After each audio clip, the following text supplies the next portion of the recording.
I like about Xiaomi is they tend to freak out the tech industry. Samsung released the S10 Plus and OnePlus the 7 Pro.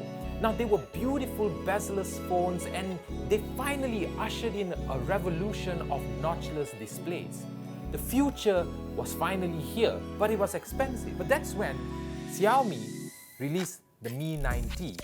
And oh boy, is Samsung and OnePlus in trouble because for the first time in a long time, a company has provided what they did on their phones. A bezel-less display, a triple camera setup with a wide-angle lens, and I'll be damned, it's a headphone jack. The Mi 9T has a design profile that's pretty similar to flagship devices. It has a nice curved glass back, a metals on the sides, and a very sturdy build. And of course, did I mention, it has a bezel-less display. But the star of the phone's design is obviously its holographic flame-like effect on the back of the phone. Now, it might not be too obvious under low source of lights, but if you're out in the sun or maybe in an area with a good source of light, it looks beautiful.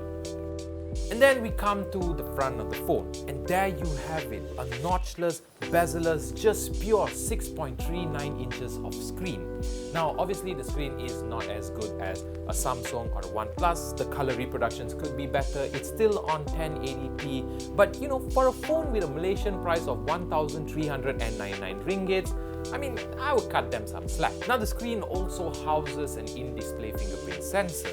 It might not be as fast or as accurate as the OnePlus 7 Pros, and sometimes it doesn't even detect my finger. But you know, with this kind of things, it always takes time and some practice, and eventually I managed to get the phone unlocked most of the time. So let's talk about the user experience. Now the phone is running on MIUI 10, and my experience with MIUI, although it has gotten better over the years, there are still bugs present in the operating system.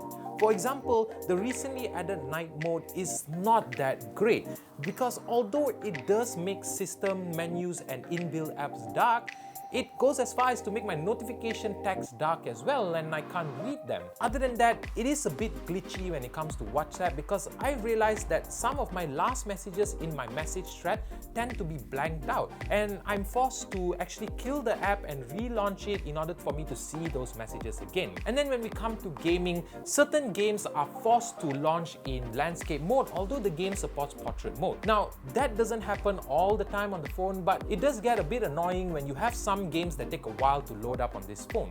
Now there are some other bugs. For example, swapping between apps tends to kill it, but bugs aside, the phone's performance is simply phenomenal. It runs on a Snapdragon 730 processor, 6GB of RAM and 64GB of storage. App launches are fast. I've never experienced any slows or lags on this phone, and no apps have crashed on me up until now. It even runs graphic-intensive games pretty well. And I'm sure most of you are wondering, yes, PUBG works perfectly on this phone. Now, as I mentioned to you, there is 6GB of RAM on this phone, and it manages to retain the apps without killing them for a really long time. And that's definitely an A+ in my books because I am always swapping between apps when I'm using my phone.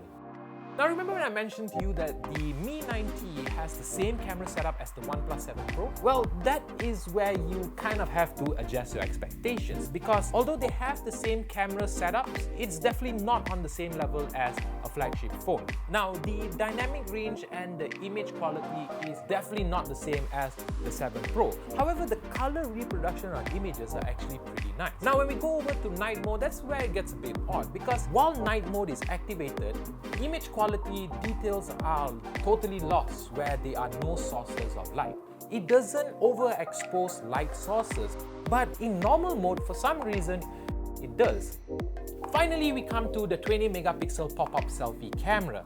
Now, the details on the camera is pretty good, but I just don't like it. Because the color reproduction on images are just not great, and I'm a person that like vibrancies in my pictures. And the next thing that annoys me is why is the beautification mode on by default? It just makes my skin look very unnatural, but luckily you can turn it off if you want to. Alright, so we established that the camera quality is definitely not on the flagship level, but the battery life is just great because I use this phone to browse the internet, play games, watch videos, send some text messages, and when I get home, I'm still left with 40% of battery life. And that amount of battery life can still carry on to at least half of the next day. So the Mi 90 is definitely a phone that manufacturers should be worried about because it's got that flagship design, that triple camera setup with a wide angle lens and a bezel-less display, all for below 1,500 ringgit.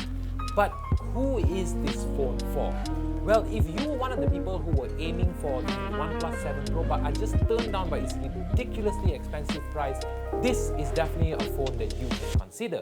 Just as long as you can live with the fact that the camera is not so great and the performance is not as fast as the 7 Pro. However, if you are looking for a full-on flagship experience, then the Mi 90 Pro is expected to launch pretty soon, and that is a phone that you should definitely be looking out for.